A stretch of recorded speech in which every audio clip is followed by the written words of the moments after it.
Dale Pritchard had been buying cattle in Hardin County, Iowa for 31 years when he saw Margaret Elsa Vogt walk into the First State Bank of Eldora on a Tuesday morning in October of 2009. He was there to co-sign a note for his nephew. Margaret was there for something else entirely. He didn't know that yet. He was just an old man on a bench in a lobby, waiting on a clerk, watching the door because there was nothing else to watch. Later, years later, he would say that he knew something was different about that morning, but he couldn't have told you what. Only that he watched her cross the floor in her barn coat and her good shoes and her hair pinned up the way women used to pin it, and something in the quality of her stillness made him pay attention. Her husband, Raymond Vogt, had spent 40 years writing things down in a green ledger. He had been gone 11 months by the time Margaret walked into that bank. But it was Raymond who walked in with her. That much Dale would say freely to anyone who asked. If you grew up around people who worked with their hands and never said much about it, this story is for you. Hit subscribe before we go any further. We're going to keep telling stories like this one as long as you keep watching. The Vogt farm sat on 214 acres in a square bend of the Iowa River, 6 miles southwest of Eldora, on a county blacktop that flooded twice in the 1990s and once more in 2008. The land was good ground, not the black deep topsoil ground that got bid up to $5. $0.00 an acre in the years before. More like the reliable, steady, mid-grade river bottom ground that grew soybeans in wet years and corn in dry ones, and generally did what ground was supposed to do if you didn't push it. Raymond had bought it in 1969 for $310 an acre, which was more than most people thought it was worth, and less than he knew it would become. He was right about that. He was right about most things. Eventually, the bank had sent a letter on a Thursday. It arrived on a Friday. Margaret read it twice at the kitchen table with her coffee, then set it down and went out to feed the cattle. And when she came back inside, she read it again. The letter said that the operating line, $187,000, secured against equipment and livestock, had been called. They wanted full repayment within 72 hours, or they would begin proceedings. The loan officer's name was a man named Gary Stottlemyre, who had been at First State for 6 years and who, from what Dale later pieced together, was not a cruel man. Just a careful one. Just a man following a directive that had come down from a regional office in Des Moines after the bank's portfolio review in the first weeks of October 2009, when every agricultural lender in the Midwest was looking hard at their exposure and deciding who was safe and who was not. The Vogt operation had missed 2 interest payments. Their cattle numbers were down. The equipment was older. On paper, on Gary Stottlemyre's paper, they did not look safe. Margaret did not call a lawyer that Friday evening. She did not call her son, Carl, who was farming his own ground in Wright County and had enough on his plate. She went to the machine shed and she opened the gray steel cabinet in the back corner, the one that Raymond had bolted to the wall in 1974, and she brought out the green ledger. Not the current one. The current one was on the desk in the house, but the old ones. There were 9 of them. She carried them inside, and she stacked them on the kitchen table, and she started from the first page of the first book, dated February 14th, 1969, and she read until midnight. Raymond Vogt was the son of a man named Elmer Vogt, who had farmed in Hamilton County before moving south to Hardin in the 1950s. Elmer was not a man who read much, but he was a man who watched, and what he watched was other men. What they did when they were wrong, and what they did when they couldn't admit it. He had a saying, which Raymond wrote down in the second ledger in 1971. A bank will loan you money when you don't need it, and call it when you do. The only defense is paperwork they can't argue with. Raymond had taken that saying seriously. He'd taken it seriously for 40 years. He kept records the way a certain kind of old farmer keeps records, not because anyone told him to, but because he didn't trust his own memory, and he didn't trust that anyone else would remember either.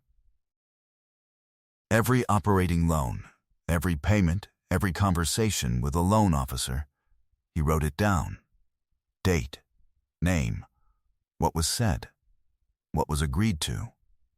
He had started doing it in 1971 after a disagreement with a county extension office over a crop insurance claim, an argument he won because he had written down the adjuster's exact words on a notepad in the truck on the way home from the meeting. He never forgot what that felt like. He kept writing things down for the next 38 years. There was something else in the gray cabinet. Margaret found it behind the ledgers on the bottom shelf, in a manila envelope with a rubber band around it. It was a copy of the original loan agreement from 1987. Not the current note, but the grandfather note. The one the current agreement had been renewed from 7 times over 22 years. And clipped to the inside of the envelope, in Raymond's handwriting on a piece of yellow legal paper, was a note. It said, Modification Clause, 1987. Paragraph 14. Read carefully if they ever call early. She read paragraph 14. She read it 3 times. It was nearly 2 in the morning. Margaret Vogt was 63 years old. She had married Raymond when she was 22 and had worked the farm beside him for 41 years, which meant she had been farming for roughly the same number of years as Gary Stottlemyre had been alive. She was not a woman who needed to announce that. She was not a woman who announced much of anything.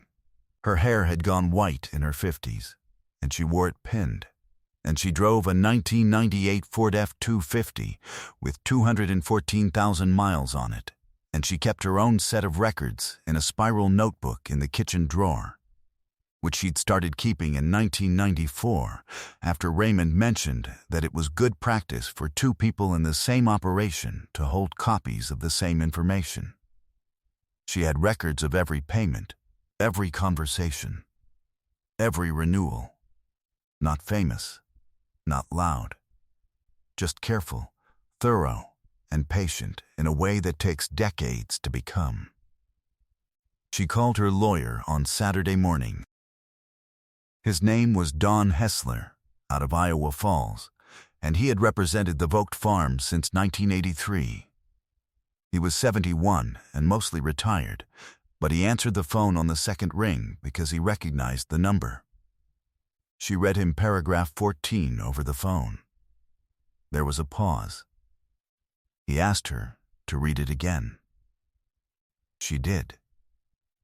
Raymond wrote it down, she said. Don Hessler told her to bring the envelope to his office on Monday morning. Dale Pritchard was in the bank lobby on Tuesday because Don Hessler had called him on Monday afternoon and asked if he would be willing to come in and speak to what a cow-calf operation of the Vogt's caliber was actually worth in Hardin County in the fall of 2009. Dale had appraised cattle for the County Extension Service for 17 years, and had sold cattle in 7 states. He said he'd come.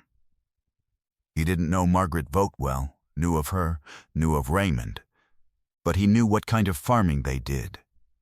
And he'd seen the Vogt cattle at the Hardin County sale barn enough times to have opinions. Paragraph 14 of the 1987 loan agreement stated that in any event of early call by the lender, the borrower retained the right to an independent appraisal of collateral assets before any collection proceedings could begin, and that such appraisal must be completed and reviewed by both parties within a period not to exceed 10 business days from the date of notice. The bank had issued their 72-hour notice on a Friday. Under 14, they did not have 72 hours. They had 10 business days, and the clock did not start on a Friday afternoon. The clause had been written into the original agreement in 1987 at Raymond Vogt's specific request, in language that Don Hessler had drafted and the bank's attorney at the time. A younger man named Phil Reinhardt, who had since moved to Ames, had approved without apparent concern. It had survived 7 renewals because nobody had looked at it closely enough to remove it. Raymond had looked at it closely enough to know it was there. Gary Stottlemyre did not look comfortable when Margaret and Don Hessler sat down across from him. He was a careful man, not a cruel one. And a careful man in that position knows when the paperwork has gotten away from him. He had a copy of the loan file. He did not have a copy of the 1987 original. He had what his system showed him, which was the most recent renewal, and the most recent renewal referenced the original agreement by date, but did not reproduce it in full. Don Hessler set the manila envelope on the table. He set Dale Pritchard's written appraisal beside it. Then, he set Margaret's spiral notebook on top of that. Gary Stottlemyre asked for a few minutes to make a phone call to the regional office. He was gone 23 minutes. When he came back, he sat down and he looked at Margaret Vogt, and he said that the bank was prepared to restructure the operating line. Extended terms. Reduced interest. The 2 missed payments rolled into the back end of the new note. He said the word restructure the way a person says a word they've been coached to say. Margaret listened to all of it without moving. When he finished, she asked 3 questions: the new interest rate, the new maturity date, and whether the modification clause from the 1987 agreement would carry forward into the restructured note. Gary Stottlemyre wrote something on his pad. He said he would need to confirm the 3rd item with counsel. It took 9 more days. Don Hessler made 4 phone calls and wrote 2 letters.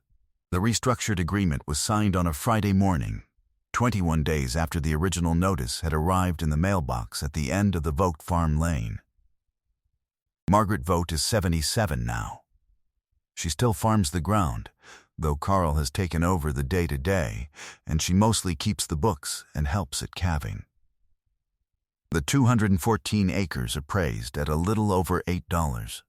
$200 an acre the last time it was valued, which means the ground Raymond bought for $310 in 1969 is worth somewhere in the neighborhood of $1.75 million today, not counting the house and the buildings. The operating line has been paid in full since 2016.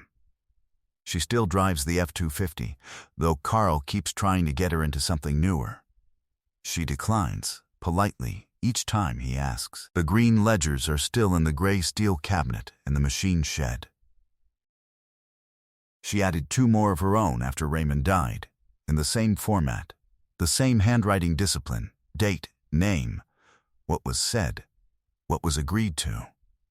She told Dale Pritchard once, at a sale barn in Marshalltown, that she didn't know if anyone would ever need them. She just felt like they ought to exist. Dale said he thought Raymond would have agreed with that. She thought about it for a moment. He would have said exactly that, she said. Those exact words, that it ought to exist. I don't know if she was smiling when she said it or not. Dale couldn't remember, and I didn't ask him twice. What Dale remembered, what he would still tell you freely if you found him at a sale barn in Hardin County on the right morning, was the quality of her stillness when she walked into that bank, the way she carried the envelope without clutching it, the way she set the spiral notebook on the table like it was simply a fact, like it had always been going to be there, like 40 years of careful attention had always been going to arrive in that room on that morning, and there had never been any real question about how it would end. Raymond Vogt had been gone 11 months. He was in that room anyway. That's what paperwork can be. That's what 40 years of paying attention looks like when the morning finally arrives that needs it. Not a weapon. Not a shield, exactly. Just the long, quiet record of a life that knew this day was coming and decided, 40 years earlier, to be ready.